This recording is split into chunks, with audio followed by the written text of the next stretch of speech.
बाबू 7 महिन्यांचा झाला आणि त्याचा हा वाढदिवस थेट सप्तशृंगी मातेच्या चरणी साजरा झाला. त्या अगोदर नमस्कार, मी पूजा. आज बाबूचा नाही गौरांगचा 7 मंथ बर्थडे आहे.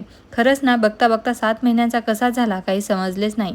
मम्मी आणि अक्का आलेल्या आहेत, त्यामुळे त्यांची आज सप्तशृंगी देवीच्या दर्शनाला म्हणजेच वणीला जायचं ठरलं होतं.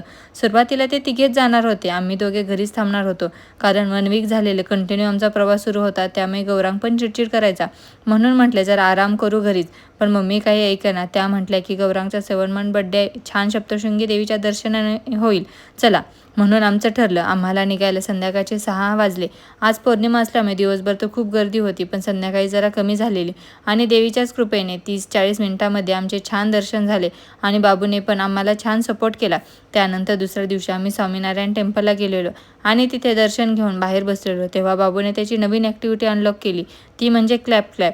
आम्ही बऱ्याच दिवसापासून त्याला टाळ्या वाजवायला म्हणजेच आपल्या मराठी भाषेत विठ्ठल विठ्ठल करायला शिकवत होतो आणि तिथे गेल्यानंतर आम्ही काही न म्हणताच त्याने स्वतःहून विठ्ठल विठ्ठल करायला लागला आणि तो इतका गोडपणे टाळ्या वाजवत होता की आम्ही सगळेच त्याला पुन्हा पुन्हा विठ्ठल विठ्ठल करायला लावत होतो आणि तो पण प्रेमाने ते करत होता. संपूर्ण मंदिरात आमचं फक्त विठ्ठल विठ्ठल सुरू होतं. तर चलो, असे होते आमचे हे 2 दिवस. तुम्हाला कसे वाटले ते नक्की कॉमेंट करून सांगा.